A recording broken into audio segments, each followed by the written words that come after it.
मैनपुरी पहुंचे सुलहदेव भारतीय समाज पार्टी के राष्ट्रीय अध्यक्ष ओम प्रकाश राजभर ने दिया बड़ा बयान। मैनपुरी पहुंचे सुलहदेव भारतीय समाज पार्टी के राष्ट्रीय अध्यक्ष ओम प्रकाश राजभर ने आरक्षण को लेकर कहा कि 72 घंटे में आरक्षण देने की बात की जा रही है, तो फिर आरक्षण क्यों नहीं मिल रहा। तो वहीं सपा मुखिया मुलायम सिंह यादव को लेकर कहा कि वह जल्द ही स्वस्थ हो, क्योंकि उनको देश की जरूरत है।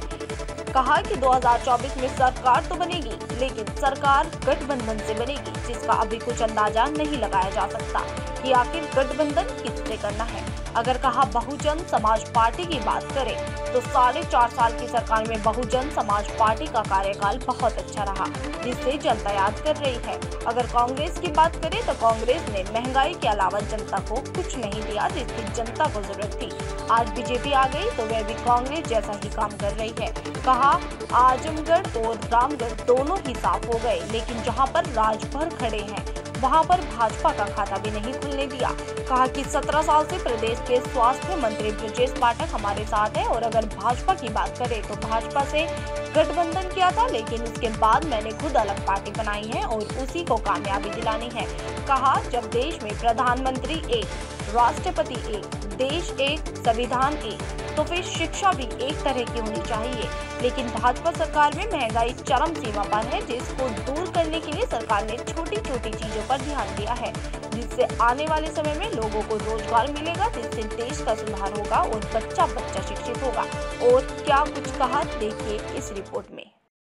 हम तो देख रहे हैं जनता के बीच में हो रहा है, क्योंकि आपकी ओर से अभी योगी आदित्यनाथ को लेकर की भी तारीफ की गई थी सरकार को लेकर। देखिए, हम तो अखिलेश जी की भी तारीफ करते हैं। जो काम कांग्रेस पार्टी ने देश में लाखों फैक्ट्री लगाई, अब उसके बाद अगर प्रदेश में आए बहुजन समाज पार्टी, तो सबसे अच्छा शासन मायावती जी ने 4.5 साल में दिया बहुजन समाज पार्टी। कल्याण सिंह बीजेपी का अच्छा शासन उन्होंने दिया। अध्यापकों की नियुक्ति उन्होंने बिना पैसे में फ्रेश करा दिया। उसके बाद अगर आप लखनऊ खड़ा होंगे 10-90 पर, तो मायावती स्थापना दिवस की बात कर रहे हैं, मैनपुरी में क्या है, कहाँ से परिवर्तन लाओगे? लेकिन सपा का तो गढ़ है, बीजेपी इसमें सेंध लगा रही है।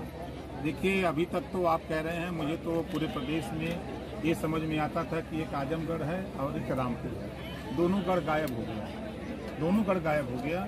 जहाँ हम खड़े हैं, ओम प्रकाश राजभर पूर्वांचल की धरती पर भारतीय जनता पार्टी का खाता तक नहीं खुलने दिया, जिले जिले साफ कर दिया।